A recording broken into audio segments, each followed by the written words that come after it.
My name is Chana Gelb, and I wanted to share an idea with you about Geula, about redemption, specifically as it relates to the Pesach Seder. It's hard to believe it's almost Pesach. At the conclusion of Magid, after telling the story of Yetziat Mitzrayim, we sing Lefichach, followed by 2 paragraphs of Hallel. Then we say the bracha of Ga'al Yisrael over the second cup of wine. Many consider this bracha to be the bracha on Magid. The text in Lefichach, however, preceding the bracha of Magid, uses 5 different phrases to describe our Geula.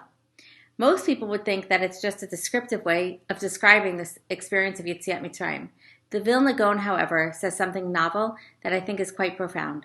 He explains that the 5 phrases are not simply different metaphors for the same experience of leaving Egypt, but that they refer to 5 different Geulot, 5 historical occurrences that represent something different.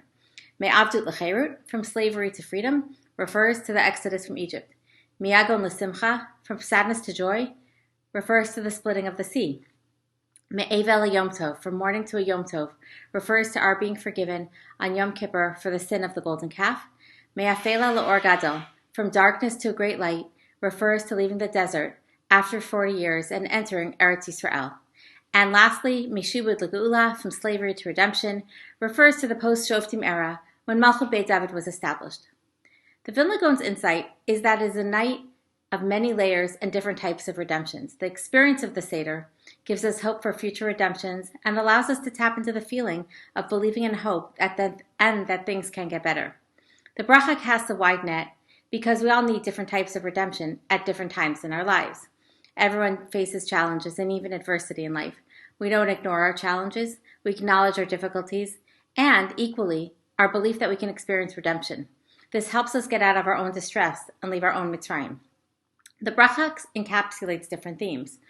I'd like to suggest that the Vilna Gaon's description of 5 different historical times also represent different types of redemption. Perhaps leaving Egypt represents sometimes we need emotional redemption. The splitting of the sea represents that sometimes we are in need of physical redemption.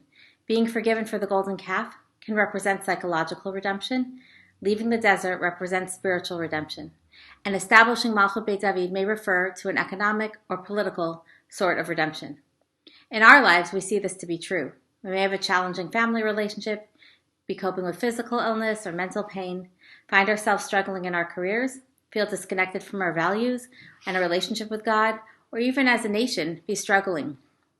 And we can refer back to this bracha and know and believe that Geula is always possible. We express the confidence that Hashem will grant us the wisdom and courage to deal with challenges, just as He did in the past. Perhaps that's why we start with Genut. The Rambam, echoing the discussion in the Gemara in Rambam in Hilchot Chametz and Matzah, says that the night is about Genut and Shevach. He doesn't even talk specifically only about leaving Egypt, rather that it's about Genut and Shevach. It's a night of discussing, sharing, and experiencing the process of leaving Egypt and experiencing and celebrating redemption.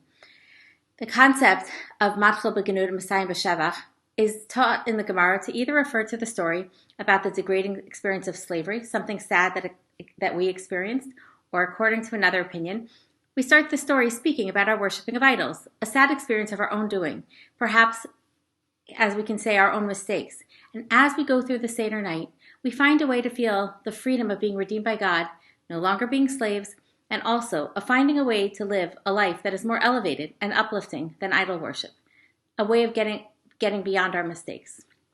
Every day during daily prayer, every week during Kiddush on Friday nights, every Seder night every year, we reference our experience of leaving Egypt. As a people, our years of slavery were ones of tremendous suffering. And then, all of a sudden, God redeems us. We are told to find meaning in both remember in our experience as slaves, but more importantly, in our experience of being redeemed. Redemption, we are told, will come. And as we do it experientially, the whole night is about experience. The whole night is about helping our children understand what that is. And it's one of the only mitzvot that it's experiential. The Rambam talks about putting out nuts and getting the children to ask. It has to be experienced. We can't learn this only cerebrally. This is something to be experienced. The Pesach Seder each year urges us to reconnect and relive the stories of our ancestors experientially. In 2001, this is one of my favorite studies that I find a way to bring in almost every time. There were 2 psychologists, Drs. Marshall Duke and Robin Fivush, who conducted research over the correlation of familiarity with their families' histories and the psychological well-being and resilience of children. They discovered that the more children knew about their families' histories, the stronger sense of control the children felt over their lives.